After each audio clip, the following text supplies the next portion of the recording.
Pẹ̀lú bí ààrẹ Aṣíwájú Bọ́lá Ahmed Tinubu ṣe ń ṣèjọba yìí, àwọn ológun ni wọ́n padà gba ìjọba lọ́wọ́ rẹ̀. Èyí ni ọ̀rọ̀ tí àwọn ènìyàn ń sọ káàkiri ní ìgboro ayé. Onímọ̀ nípa ètò ààbò kan, Akin Adeyi, ló sọ báyìí wípé kí àwọn ológun kí wọ́n tó fi ipá gbàjọba ní orílẹ̀-èdè Nàìjíríà gẹ́gẹ́ bí wọ́n ṣe gba ìjọba láwọn orílẹ̀-èdè Áfíríkà tó yí Nàìjíríà ká lẹ́nu ọjọ́ mẹ́ta yìí, ó ní yóò ṣòro kírúfẹ́ ìgbésẹ̀ yìí kó tó wáyé ní orílẹ̀-èdè Nàìjíríà. Ọ̀rọ̀ yìí ló jáde lẹ́yìn ìṣẹ̀lẹ̀ ìfipágbàjọba tó wáyé lánàá ní orílẹ̀-èdè Niger, níbi tí àwọn ológun orílẹ̀-èdè náà ti gba ìjọba lọ́wọ́ ààrẹ Mohammed Bazoum.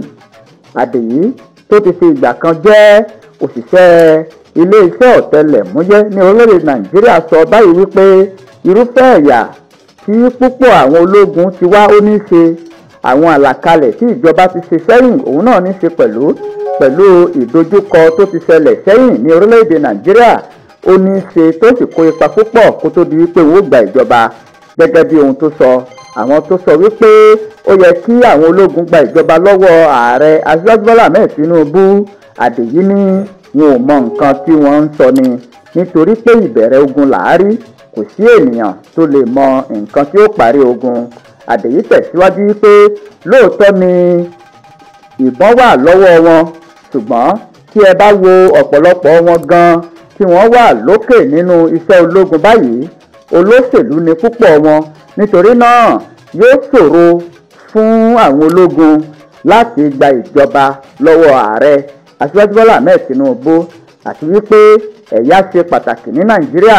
Bí ẹ̀yà ṣe pín yẹ́lẹyẹ̀lẹ, òun náà sì kó ipa kan kó tó di wípé wọ́n ó dìtẹ̀, àti wípé kó tó di wípé wọ́n ó fi ẹnu kò kí kìíní ọ̀hún yóò sì jọra wọn.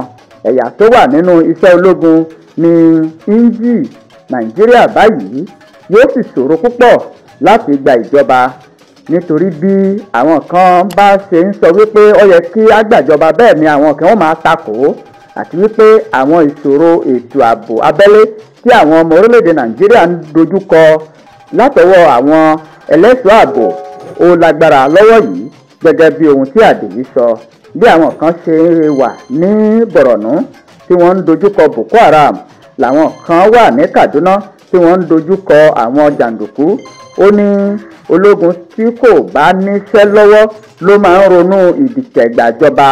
Bákan náà ló mẹ́nu bà bí ìmọ̀ ẹ̀rọ bó ṣe gbilẹ̀ tó sì ń tẹ̀síwájú ní orílẹ̀-èdè Nàìjíríà. Adeyi sọ púpọ̀ lọ́rọ̀.